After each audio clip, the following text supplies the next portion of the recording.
नमस्कार, मैं सचिन माथुर। आप देख रहे हैं RSN एक्सप्रेस। जैसे थोड़े दिन तो नहीं कह सकते, तकरीबन 1-1.5 महीने पहले एक विवाद निकलकर सामने आया था महावीर कॉलोनी को लेकर। जो महावीर कॉलोनी की पानी वाली टंकी है, साफ़ पीने के पानी वाली टंकी है, वहाँ पे उसके पास एक बारिश के पानी की निकासी के लिए एक हौज़ बनाया गया था, लेकिन वो हौज़ एक सीवर का जो गंदा पानी आता है उसके अंदर तब्दील कर दिया गया। और वो हौज़ पानी की टंकी से उस हौज़ की दूरी लगभग 10 कदम की भी नहीं होगी। तो उसी को लेकर जो राजा हिंदुस्तानी है वो काफ़ी लंबे टाइम से आवाज़ उठा रहे हैं। और हम आपको बता दें कि लगभग 64 दिन हो गए हैं इनको आमरण अनशन यहाँ पर करते हुए। यहाँ पर राजा हिंदुस्तानी को 64 दिन हो गए हैं। ये अभी तक इन्होंने खाना नहीं खाया है और ये लगातार यहाँ पर अनशन के ऊपर बैठे हुए हैं। और दूसरी तरफ हम बता दें कि 64 दिन लगातार ना खाना खाने से इनकी तबीयत के अंदर भी बहुत ज़्यादा भारी गिरावट आई। परसों रात को मैं यहीं से निकल रहा था तो मैंने खुद ने देखा था कि इनको बहुत ज़्यादा बुखार भी चढ़ा हुआ था। लेकिन अब सुबह आए तो सुबह भी ये डॉक्टर से मिल के आए हैं। और डॉक्टर से मिलने का यही कारण था क्योंकि इनकी बहुत ज़्यादा तबीयत ख़राब हो गई। अभी हिंदुस्तानी यहाँ पर बैठे हैं, इनसे जानते हैं कि लगभग 64 दिन होने के बावजूद भी लोगों का इनको कैसा समर्थन मिल पा रहा है। और 64 दिन लगातार धरने पर बैठे हुए हैं ये आमरण अनशन के ऊपर। तो प्रशासन ने इनकी मांग सुनी है या नहीं, तो अभी राजा हिंदुस्तानी से ही बात करते हैं। हाँ जी, नमस्कार सर। नमस्कार जी। हाँ जी, तबीयत कैसे अब ये बताओ पहले। तबीयत ठीक नहीं है जी। ऐसे कार्य में तबीयत कैसे ठीक होगी? तबीयत बिल्कुल ख़राब है, कई दिनों से चल रही है। 2-3 दिन से बुखार में भी चला हूँ, 103 बुखार भी था। परसों तो आपने देखा ही था। वो दवाइयाँ ये हैं, ये इतनी सारी दवाइयाँ। तो क्या लगता है कि 64 दिन हो गए लेकिन अभी तक मांग नहीं सुनी गई है, क्या कारण मानते हैं? भ्रष्टाचार है जी, प्रशासन का गलत रवैया है। सरकार बोलती है कि भ्रष्टाचार नहीं है हमारी सरकार में, भाजपा सरकार बोलती है नहीं है, हमारे हिसार के नेता बोलते हैं, तो वो सब तो नहीं है। भ्रष्टाचार है, सबूत सहित दे रहा हूँ। मुझे शौक़ नहीं है, कोई खुशी नहीं है अपने शरीर को मतलब बर्बाद करने का या परेशान शरीर को नुकसान पहुंचाने का। मुझे कुछ शौक़ थोड़ा ही है जी, कोई खुशी थोड़ा ही होती है। शरीर तो दोबारा मिल नहीं सकता, टाइम तो मिल नहीं सकता। आप बताइए, ना टाइम वापस आता है, ना शरीर, ना कुछ और। तो आसपास के लोग हैं वो भी आपको यहाँ से निकलते हुए देखते होंगे, तो उनका कैसा सहयोग, कैसा समर्थन मिलता है? वो समर्थन इतना है जी, जो लोग कामकाजी लोग हैं, काम करते हैं, काम वाले लोगों की सहानुभूति मेरे प्रति अच्छी है। वो चाहते तो हैं पर मजबूरी है उनकी। कोई दुकानदार है, कोई नौकरी है, कोई किसी दुकान पे लगा हुआ सर्विस है, कोई दुकानदार है, कोई घर, किसी न किसी तरह से आदमी उलझा हुआ है रोजी रोटी में। तो वो आते ज़रूर हैं, आते जाते वो मिल जाते हैं, 2 मिनट 4 मिनट रुके चले गए। मतलब यहाँ पर बैठने का तो टाइम किसी के पास है नहीं। वो तो मैं सारा दिन, आप हमेशा खुद जाते हो यहाँ से। मैं भी देखता हूँ, सुबह शाम निकलता हूँ तब भी आप मेरे को बैठे मिलते हो। हमेशा आपको मिलता हूँ मैं, सुबह से शाम तक इस टेंट के नीचे, या फिर मैं डिस्पोजल में या सामने गया टैंक में कुछ ना कुछ दिखा रहा है, या यहीं। तो लोगों के पास समय का नहीं है जी। लोगों की मर्जी तो है कि ये सुधार कर रहे हैं, हिंदुस्तानी जी बहुत बढ़िया कर रहे हैं, ऐसा बोलते हैं लोग। कई लोग बोलते हैं मेरे स्वास्थ्य को, गिरावट को देख के कि आप छोड़ दो अनशन, सरकार तो ढीठ है, निकम्मे है। असल में जाम लगाने वालों की सरकार सुनती है। जो शांति प्रिय गांधीवादी तरीका सरकार को मुझे लगता है पसंद नहीं, ध्यान नहीं। वो जानबूझ के ऐसे आंदोलनों को बढ़ावा दे रहे हैं जिसके मतलब जाम लगे तो प्रशासन और सरकार दोनों वहीं आ जाते हैं, नेता भी आ जाते हैं, अफसर भी आ जाते हैं। अब यहाँ चौराहे पे जाम लगा दो, वो कर दो। मेरे लिए भी कह रहे थे लोग जाम लगाएंगे, तालाबंदी करेंगे, मैंने मना कर दिया। अब इस गांधीवाद का मेरे जो तरीका है, इसका गलत रवैया, ये सरकार को मुझे ज़रूरत नहीं है, मेरा तो श्राप ही काफ़ी है। वो श्राप ही सेध रहा है सरकार को। 5.5 तो क्या लगता है कि अभी तक भी मांग नहीं सुनी जा रही है, क्या कारण मानते हैं? कारण तो ये है जी, इस जलघर में भ्रष्टाचार है। जलघर के अंदर जो सीवरेज का गंदा पानी जो गया था रोड का, बारिश का, वो पानी सीवर का जाने के बाद जो है यहाँ से मैं अनशन पे बैठा था। सीवर का पानी गंदा जाने के बाद उन्होंने कहा निकालेंगे, निकाल देंगे गंदा पानी। दूसरी बात ये थी, यहाँ पे मलबा 20-30 ट्रॉली गंदगी पड़ी है, वो निकालेंगे जलघर में से, टैंक में से, वो नहीं निकाला। तो मैं डीसी साहिबा के पीए से फ़ोन भी करवाए, बात भी हुई, तो उसके बावजूद नहीं किया। गंदे पानी में पानी छोड़ दिया पीने के लिए। फिर मैंने अनशन शुरू कर दिया। गंदा पानी भी बीच में, सीवर का मलबा भी बीच में पड़ा है टैंक में, सफाई करते टाइम 20-30 ट्रॉली, और रिपेयरिंग भी अधूरी पड़ी है। और जो मटेरियल लगाया वो दलदल में फर्श बनाया, घटिया तरीके का। इसका सबूत ये है, बार बार सबूत दे रहा हूँ, बजरी के ढेर अभी पड़े हैं, रिपेयरिंग कई जगह हुई नहीं, वो दिख रही है। और जो कुछ 3-4 रोज़ पहले ये दीवार जो है, आप अंदर जाके देखिए, ये जो रिपेयरिंग की थी 2 महीने पहले, वो दीवार मात्र 2 महीने में ही ढह गई, अंदर के अंदर टैंक में गिर चुकी है, काफ़ी बड़ी दूरी तक। वो क्यों गिरी? क्योंकि उसके अंदर कुछ लगाया ही नहीं, ईंटें लगा के ऊपर घोड़िया फेर दिया, वो टैंक में गिर गई। तो मैं तो बार बार सबूत दे रहा हूँ, प्रशासन और सरकार और हमारे हिसार के नेता कहाँ हैं? पब्लिक हेल्थ को ये बोल चाह रहे हैं, वो जिद कर रहे हैं कि हम जनता को दूषित पानी पिला कर रहेंगे। हम सीवर डिस्पोजल बना दिया, उधर बरसाती डिस्पोजल बनाया था, सीवरेज का डिस्पोजल बना दिया। 1 साल से मैं आवाज़ उठा रहा हूँ। मंत्री रणबीर गंगवा जी, उपाध्यक्ष हरियाणा विधानसभा, मेयर गौतम सरदाना जी, कमिश्नर साहब निगम, डीसी साहिबा से लेकर आला अधिकारियों को, पब्लिक हेल्थ के अफसर, SC एक्शन, सबको मैं दरखास्तें दे चुका। उसके बाद मैं कोई काम मतलब गैर कानूनी या गलत नहीं करता। नैतिक और सामाजिक और कानूनी ठीक हो वही काम मैं आवाज़ उठाता हूँ। पहले मैं प्रशासन और सरकार और नेताओं को जाके सूचना देता हूँ, ज्ञापन देता हूँ। उसके बाद कई बार वो नहीं बात सुनते, तब मजबूरी में धरना और अनशन होता है। ये अनशन मेरा मजबूरी में हुआ है। जब उन्होंने डिस्पोजल बना दिया, बरसाती बनाया था, लेकिन आप देख के आ चुके हैं, आप रिकॉर्डिंग कर चुके हैं कि उसमें सीवरेज है, बरसात का नहीं है, वो सिर्फ सीवरेज आ रहा है। क्योंकि सीवरेज आना वहाँ पे था ही नहीं, वो भी डिग्गी की दीवार को तोड़ के बनाया गया, जो कि गैर कानूनी काम पब्लिक हेल्थ ने किया। तो पब्लिक हेल्थ तो बार बार लोगों को दूषित पानी पिलाने पर तुला हुआ है कि हम गंदा पानी पिला के रहेंगे, और राजेश हिंदुस्तानी यहाँ बैठा है कि शुद्ध पानी हिसार को पिला के रहेंगे। क्योंकि 5 साल पहले मैंने नहर की, 5.5 साल पहले नहर अंडरग्राउंड कराने की आवाज़ उठाई थी। तब लोग कहते थे, अफसर कहते थे, मंत्री कहते थे, नहीं होगी कवर, नहीं होगी नहर, मतलब इतना बड़ा काम हो ही नहीं सकता, असंभव है। तो मैं नहर पे बैठा रहा, पुलिया पे बैठा रहा, धूप में बारिश में, मंत्रियों को, अफसरों को दरखास्तें देता रहा, पब्लिक को जागृत करता रहा। आखिरकार वो नहर अंडरग्राउंड करनी पड़ी, जो असंभव काम था। क्योंकि मोदी सरकार जी का नारे का स्वागत करते हैं, स्वच्छ भारत।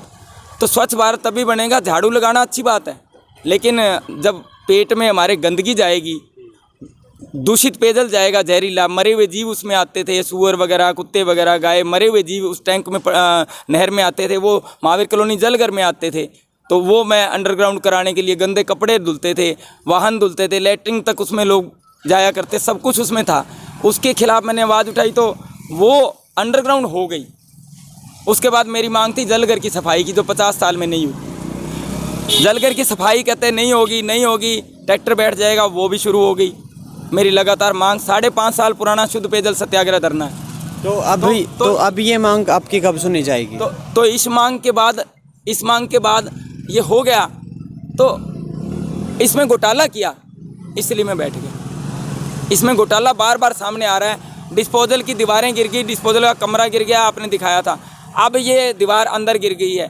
दूसरे टैंक की सफाई कर रहे हैं, उसकी जो मतलब गंदगी है वो टैंक के ऊपर ही डाली जा रही है, और सारे परिसर को मच्छरों मतलब गंदगी से, डेंगू और मलेरिया और कोरोना काल में आप गंदगी फैलाना तो नहीं चाहिए, दूर रहना चाहिए। ये गंदगी फैला रहे हैं, पूरे परिसर को इन्होंने पर्यावरण से दूषित कर दिया और पानी से दूषित कर दिया, और जनता को मतलब एक जहर दे रहे हैं हिसार के लोगों को। मैं उस जहर के खिलाफ जनता के स्वास्थ्य के लिए लड़ रहा हूँ, जनता के स्वास्थ्य के लिए लड़ाई लड़ रहा हूँ। मैं कोई पेंशन प्लाट या अपने लिए मैंने कभी कुछ नहीं मांगा इस देश समाज से। अपना टेंट बैनर, मेरे बीमे तक की रकम, इंश्योरेंस तक की रकम लग चुकी है देश सेवा में, और इससे बड़ी कुर्बानी मैं अब और क्या दे सकता हूँ। मैं अपना जीवन ही दे सकता हूँ।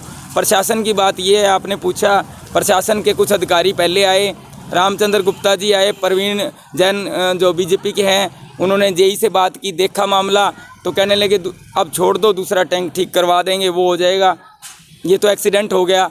मैं कहा एक्सीडेंट नहीं हुआ, जानबूझ के पानी छोड़ा गया। एक्सीडेंट अचानक हो जाए कोई बात नहीं, सबूत दे रहा हूँ आपको। कहने लगे दूसरा ठीक करवा देंगे, फिर बोले आप उठ जाओ, फिर बोले मैं कहा मुझे समाधान चाहिए, कोई बड़ा अधिकारी कहे। तो उन्होंने कहा कि SC एक्शन से बात करेंगे। आज तक तो बात हुई नहीं, उस बात को पौने 2 महीने हो गए, आज तक वो नहीं कर पाए। 64वां दिन मेरे अनशन का है आज। और उसके बाद 25वें दिन करीब SDO जेई आए, यहाँ खड़े रहे 1.5 घंटा। कंवरपाल जी और मनोज जी हाथ जोड़ी करते रहे, गलती हो गई जी, गलती है तभी हम खड़े हैं, हमें आपको ऐसा नहीं करना चाहिए था। मैं कहा आपने कोई बात हमारी मानी नहीं, आपने जानबूझ के पानी छोड़ा ताकि इस पे सब पे पर्दा डाला जा सके, भ्रष्टाचार पे पर्दा डाल सके। तो बोले नहीं, अब आगे से आप कहोगे वैसे ही दूसरे टैंक की सफाई करेंगे। उनका उद्देश्य ये था कि मैं उठ जाऊं। उन्होंने जूस भी मंगवा लिया, कई लोग गवाह हैं, फ़ोटो भी गवाह इस बात की। तो मैंने मना कर दिया, क्योंकि मुझे कोई बड़े स्तर पर कोई कहे तो बात बनती। ऐसे ही तो मैं अपना नाम करने के लिए उठ गया, या वो मैं उनमें से नहीं हूँ। शोशेबाजी छेड़ दी और बन गया और हो गया। मैं तो उस बात का ढंग से उचित समाधान जो समाज और देश के भले के लिए हो और अपने नैतिकता और सच्चाई पर खरा उतरे, वो करता हूँ, चाहे मेरी जान की बाजी लग जाए, मैं पीछे नहीं हटता। तो मैंने रिक्वेस्ट की थी, मैं बोले SC एक्शन से बात करेंगे। उनकी हिम्मत ही नहीं है SC एक्शन की मेरे से बात करने की। क्या मैंने उनको भी ये सवाल किया था, उनकी हिम्मत नहीं है SC एक्शन मेरी आंखों में आंखें डाल के इसका जवाब दे, डिस्पोजल का, ये टूटी हुई दीवार का जवाब दे, दलदल का जवाब दे, वहाँ जो गंदगी डाली जा रही है दूसरे टैंक की उसका जवाब दे, फिल्टर में जो मछलियाँ परोसी रात को, मछलियाँ और केंकड़े और सांप का जो मरे हुए का जूस निकाल के, बारिश आई थी दूसरे टैंक में, उसको खाली करने के लिए सीवर में वो पानी नहीं छोड़ा, बाहर टैंक से नहीं छुड़वाया, ना ही पाइप द्वारा वो पब्लिक को सप्लाई कर दिया, कोई जवाब नहीं है। मैंने रात को 10 बजे वीडियो बनाई, फेसबुक पर डाली, वीडियो बनाई, तब जाकर सुबह उन्होंने 7 बजे ही कर्मचारी लगा दिए। वो सबूत मेरे पास पूरे मौजूद पड़े हैं। सुबह 7 बजे ही वो मछलियाँ और वो केंकड़े सांप निकालने शुरू कर दिए। तो वो पिस के, उनका जो जहर उस फिल्टर में घुल रहा है, पिस के वो जनता को पिला दिया। इसका जवाब कौन देगा? उनके पास जवाब ही नहीं है मेरे पास आने का, इसलिए वो नहीं आते। दूसरी बात, पेड़ काटने लगे यहाँ पर, वो मैंने बहुत प्रयास किए तब जाके ये पेड़ बचे हैं, वरना पेड़ उन्होंने सैकड़ों पेड़ों को नुकसान पहुँचा देना, कुछ को पहुँचा दिए गए, क्योंकि मैं बाहर बैठा होता हूँ, अंदर काम होता है। वो किस लिए पहुँचा दिया कि इन्होंने जो गंदगी डालनी है, जो कूड़ा करकट है, जो गंदगी टैंक से निकल रही है, कई फुट गंदगी सड़ांध मारता, जिसमें हड्डियां तक है, 50 साल में पहली बार सफाई हो रही है, उसकी गंदगी ये बाहर डाल रहे हैं। वहाँ जगह नहीं थी तो पेड़ों को ट्राली जो जाएगी, पेड़ खड़े हैं तो वो कैसे पीछे घुसेगी, उसको गंदगी डालने के लिए मात्र पेड़ों को नुकसान पहुँचाया। जब मैंने सबको चेतावनी दी कि मैं कुरुक्षेत्र में तुम्हारी तारीखें डालूंगा, मैं अंदर ही पड़ा हूँ, अंदर ही बैठा हूँ, मैंने वीडियोग्राफी की, और कई मेरे से ठेकेदार से लेकर और ये जो कर्मचारी हैं, और कई मेरे से लड़ाई तक हुई 2-3 बार, 2-3 दिन, तब जाके वो पेड़ रुके हैं, अन्यथा वो पेड़ भी सारे काट डालने थे। काफ़ी पेड़ों को नुकसान पहुंचा। तो बताओ, मैं पर्यावरण के लिए भी काम कर रहा हूँ, शुद्ध पानी के लिए भी कर रहा हूँ और शुद्ध हवा के लिए कर रहा हूँ, जबकि ये अफसर दोनों को प्रदूषण कर रहे हैं। हमारे हिसार के अफसर DC साहिबा क्या कर रही हैं? क्या उनको पता नहीं है राजेश हिंदुस्तानी बैठा है? क्या औरों को पता है कि इसका समाधान कैसे निकल सकता है? समाधान तो हमारे हिसार के नेता सोए हुए हैं क्या? कमल गुप्ता तो अभी तक सो रहे थे, इसलिए तो कोई एक्शन नहीं लिया गया। सो रहे हैं, वो जानबूझ के सो रहे हैं। और मेयर साहब क्या कर रहे हैं? गौतम सरदाना जी क्या कर रहे हैं? वो इस वीडियो को देख पा रहे तो क्या संदेश देना चाहेंगे? मैं संदेश ये दूंगा कि आप हवाई किले मत बनाइए। आप सिर्फ नाम के लिए कि हाँ भाई हम ये करवा रहे हैं। मैं किसी पार्टी का मेंबर नहीं हूँ साथियों, मैं सामाजिक कार्यकर्ता हूँ, 30 साल से सामाजिक कार्य करता हूँ। मैंने ऐसे मुद्दे उठाए हैं, हर वो आवाज़ बुलंद की है, मैं समाज हित में की है, सबको पता है, मेरा CID समेत सबको पता है। और मैं एक बात कहता हूँ, मैं 9 साल से मेरे हाथ में राष्ट्रीय ध्वज तिरंगा रोजाना है। मैं जो बात कह रहा हूँ उसमें कोई गलत बात, मैं किसी अफसर या नेता से मेरी कोई दुश्मनी नहीं है, ना ही कोई मेरा लेना देना है। कोई अच्छा काम करेगा अफसर या नेता तो मैं स्वागत भी करता हूँ, और गलत है तो गलत है। उनको मेरा यही संदेश है कि आप लोग अपने जिम्मेवारी नहीं निभा रहे, आप लोगों को जिम्मेवारी निभानी चाहिए थी।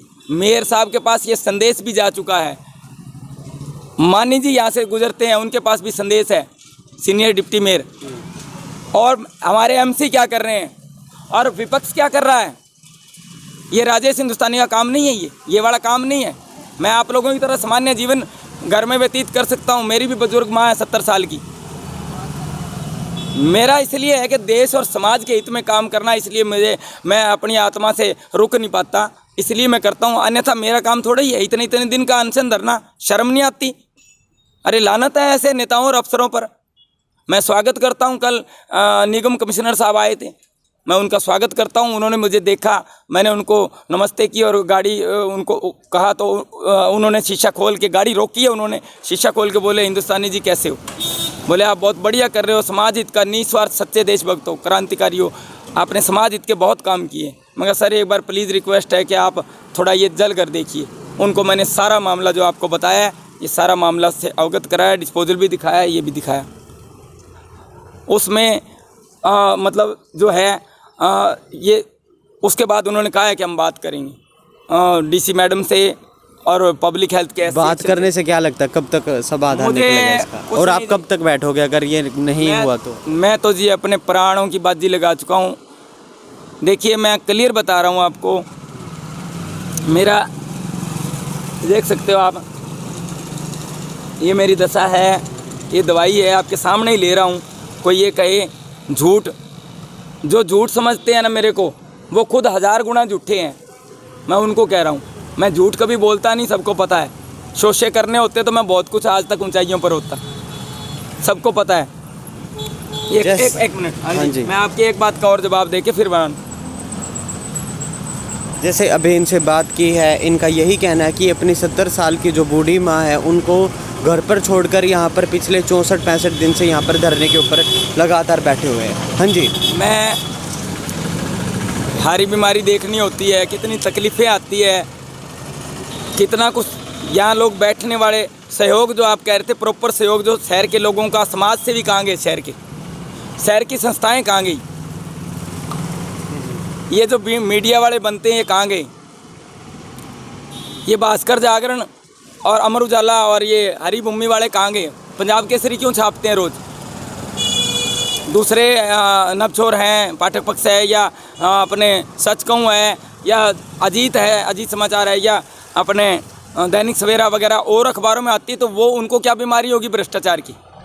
BBN है, या ये अपना जो HR20 है, या सिटी बिग न्यूज़ है, HN24 है, इनको बीमारियां क्या लगी हुई है? ये लाखों लोगों के जीवन का मसला है। मैं लाखों लोगों के जीवन के लिए संघर्ष कर रहा हूँ, जो बहुत बड़ी बात है। गंदा पानी पिएंगे, सारी बीमारी पेट से और शरीर से, जितनी भी बीमारियां होती है वो गंदे पानी से होती हैं। शरीर में कैंसर तक से लेकर फेफड़े गुर्दे तक की जितनी बीमारियां गंदे पानी से होती है। मैं जनता के लिए संघर्ष कर रहा हूं। उस चीज़ को तो उन्होंने दिखाना नहीं, फालतू की उल्टी सीधी बातें वो दिखा रहे हैं। तो क्या है ये? इसका मतलब वो भ्रष्ट हैं, इसका मतलब वो करप्ट हैं। उनको एक आदमी यहाँ पर अनशन करता हुआ, धरने करता हुआ, प्रदर्शन करता हुआ नहीं दिख रहा, जो सारी उम्र से देश के लिए काम कर रहा है, जितनी आज तक मेरा जीवन है, वो नहीं नज़र आ रहा। तो उनको ये भ्रष्टाचार नज़र नहीं आ रहा, ये दीवारें गिरती हुई नज़र नहीं आ रही, एक सीवर का ढक्कन तो दिख जाएगा, ये नहीं दिखता उनको, हैं? पॉलिटिकली दिख जाएंगे, दूसरे दिख जाएंगे, तीसरे चौथे दिख जाएंगे उनको। तो इसलिए मेरा उनको भी संदेश है कड़ा, समाज से भी हिसार के लोगों को संदेश है, आप लोग खुद कटघरे में हो। ये राजेश हिंदुस्तानी का नहीं है, ये पूरे समाज का काम है। मैंने हज़ारों लोग यहाँ पर रहते हैं, कई समाज से भी कहने वाले लोग भी यहाँ पर मौजूद हैं। क्यों नहीं उठाते ऐसी आवाज़? आपको लोगों के अंदर दम नहीं है और रीस करते हो राजेश हिंदुस्तानी की। आप लोगों के अंदर आवाज़ उठाने का दम नहीं है भाइयों, इसलिए आप उठा नहीं सकते। इसलिए सोचते हैं वहाँ जाएंगे तुम छोटे पड़ोगे। छोटा नहीं होता, समाज का काम है। मैं हर एक धरने, प्रदर्शन, अनशन पे लोगों के गया हूँ, आज तक का मेरा रिकॉर्ड है, लेकिन मेरे को सहयोग नहीं मिला। शहर की समाज सेवी संस्थाएं कहाँ पर हैं? और शहर के जो दूसरे लोग हैं कहाँ पर हैं और विपक्ष कहाँ पर है। कुमारी शैलजा को मिले थे और लोगों को भी मिले थे उनके साथ, उन्होंने भी कहा था, लेकिन उनका रवैया भी नेगेटिव सामने आ रहा है, विपक्ष का नेगेटिव है रोल। इससे मुझे मालूम है कि मैं ये बात कहूँगा तो मेरी नेगेटिव जाएगी, मुझे मालूम है इस बात का, लेकिन जाए। हिंदुस्तानी तो सच बोलता है। हाँ भी एकला का ही दंगल है, एकला ही बैठा हूँ, क्या करोगे, एकला गाड़े बैठा हूँ और समाज के लिए बैठा हूँ और देश के लिए लड़ रहा हूँ, अंतिम सांस तक लड़ूंगा, नहीं प्राण दे दूँगा, रिजल्ट चाहे जो भी हो। और मेरा विश्वास है अगर परमात्मा ने मेरी ज़िंदगी दी, कल मैं डॉक्टरों से ट्रीटमेंट पे हूँ और मैं इस टाइम यहाँ बैठ नहीं सकता था, मेरा वॉल्यूम आपको पता है थोड़ा हो जाता है क्योंकि मैं बोलता हूँ। मेरा बीपी डाउन था जो अब अप जा रहा है, मैंने गोलियाँ दवाइयाँ लिए। कल भी मेरे को बहुत ज़्यादा तकलीफ़ थी, डॉक्टरों ने कहा अनशन त्याग दो। सत्य साहब डॉक्टर हैं यहाँ पे, उन्होंने भी, डॉक्टर सेट्टी ने भी, अनशन त्याग दो और आप आराम करो, आप वहाँ बिल्कुल मत जाओ, घर पे बेड रेस्ट करो। मैं किसके भरोसे यहाँ पे घर पे रेस्ट करूँ भाई? कौन है यहाँ बैठने वाला, कौन संभालने वाला? नेगेटिव वाले आ जाएंगे, मैं यहीं बैठा हूँ, दवाई लेने ज़रूर जाता हूँ, किसी के बाप का ठेका नहीं है। जो मेरे पे सवाल उठाते हैं ना, वो ये कहें, वो उन अफसरों पे सवाल उठाएं जो कुर्सी पे नहीं मिलते, जो तनख्वाह लेते हैं बहुत बड़ी। शुद्ध पानी जनता का हक है, बहुत बड़ी तनख्वाह लेते हैं, शुद्ध पानी के लिए तनख्वाह लेते हैं, टैक्स देने वाली जनता का अधिकार है। और नेता लेते हैं वोट, वो उन दोनों नेताओं से और अफसरों से सवाल पूछे कि भैया आप टाइम पे क्यों नहीं मिले। उनमें तो हिम्मत है नहीं पूछने की। अरे यहाँ मैं तनख्वाह नहीं ले रहा, मैं बैठता हूँ, 12-13 घंटे मेरे दिन के जा रहे हैं, 5.5 साल से सत्याग्रह धरना और 65वां दिन अनशन का। तुम्हारे बाप में भी हिम्मत है कोई करके दिखा दे, या तुम्हारी पीढ़ियों में किया होगा। आज के युग में नहीं करेगा कोई भी। सेवा कर रहा हूँ तो जड़ो मत, रीस करो। पंजाबी च कहते हैं रीस का मतलब आप भी अच्छा करें, हम भी करें। अगर आप साथ होते तो और ज़्यादा बढ़िया होता, शहर और समाज के ज़्यादा काम होते। और मेरा कहना ये है, ये होगा, मुझे भरोसा है, परमात्मा भी भरोसा है, ये काम होके रहेगा। नहीं तो मैं अपनी जान इसी जगह पर दे दूँगा, फिर कोई जलाए चाहे जो मर्जी, इसी जगह मुझे अंतिम मेरा जो करना हो आप कर सकते हैं, करवा सकते हैं। कोई करे या ना करे वो वक्त बताएगा, मैं पीछे नहीं हटूँगा जी। क्योंकि प्रशासन और सरकार कटघरे में है, जो शांति प्रिय है, गांधीवादी एक इंसान मांग कर रहा है, उसकी वो सुनना, देखना, अफसर मंत्री कोई देखना तो कोई ज़रा सा उसको पूछ भी नहीं भी क्या है। और सरेआम भ्रष्टाचार, सबूत दे रहा हूँ भ्रष्टाचार के। हालांकि शहर के लोगों में मेरे प्रति बहुत प्रेम भी है, हो सकता है उनके पास समय का भाव। मेरा निवेदन शहर की जनता से है, आप चाहे तो क्या नहीं कर सकते, हमें जाम की ज़रूरत ही नहीं पड़ेगी। अरे डाल दो ना इन नाक में नकेल अफसरों को जो नहीं सुनते। हो जाओ इकट्ठे, देखो ये बाहर निकलो, पूछो इनसे बार बार जाके, आओ यहाँ पे अनशन करो, धरना करो। अनशन ना करो, आप धरने का समर्थन करने आ जाओ। एक बार टैंक की देख लो आके, टैंक की गंदगी देख लो आके, आपको पता लग जाएगा। आप टैंक की गंदगी देखिए। मेरा रिक्वेस्ट है शहर की जनता से, आप यहाँ धरना स्थल पर आइए, मैं आपको मामला सारा दिखाऊंगा, आपको पूरा मामला सबूत सहित दिखाऊंगा, तब आपको पता लग जाएगा। और अफसरशाही को और इन नेताओं को झुकना पड़ेगा। मुझे कुछ भी होता है, अगर मेरी जान चली जाए या मेरा नुकसान तो मेरा शरीर का हो चुका, 6 किलो वज़न कम हो गया जी मेरा, 6 किलो वज़न कम हो गया अब तक। और अगर मेरे को मेरी लाइफ का नुकसान और हो जाता है तो इसका जिम्मेवार हिसार प्रशासन पूरा, सारे अफसर और हिसार के नेता और हरियाणा सरकार और भारत सरकार जिम्मेवार होगी। कानून की हद में बैठा हूँ जनता के लिए। जय हिंद, जय भारत, वंदे मातरम, इनकलाब जिंदाबाद, सत्यमेव जयते। जैसे अभी हमने राजा हिंदुस्तानी से बात की, उनका यही कहना था कि जब तक उनकी मांगें नहीं मानी जाएगी, जब तक जो ये टंकी है इसकी सफाई नहीं की जाएगी, वो ऐसे ही लगातार धरने के ऊपर बैठे रहेंगे। और इसी के साथ मैं भी जो प्रशासन है उनसे मांग करता हूँ, और जितने भी हमारे दर्शक देख पा रहे हैं उनसे भी मांग करता हूँ, जब तक आप अपनी आवाज़ को नहीं उठाएंगे तब तक उसके ऊपर कोई संज्ञान नहीं लिया जाएगा। क्योंकि प्रशासन भी तभी सुनता है जब आप अपनी मांग को उजागर करते हैं। प्रशासन के शायद नॉलेज के अंदर ये बात आ चुकी है, तो प्रशासन से भी हमारी यही रिक्वेस्ट है कि इसके इसके ऊपर जल्दी से जल्दी कोई स्ट्रिक्ट एक्शन लिया जाए और जो भी यहाँ की समस्या निकल कर आ रही है उन समस्याओं का समाधान किया जाए। इसी के साथ मैं सचिन माथुर आप सभी दर्शकों से लेता हूँ इजाज़त। किसी नई अपडेट के साथ मिलूँगा, तब तक के लिए नमस्कार।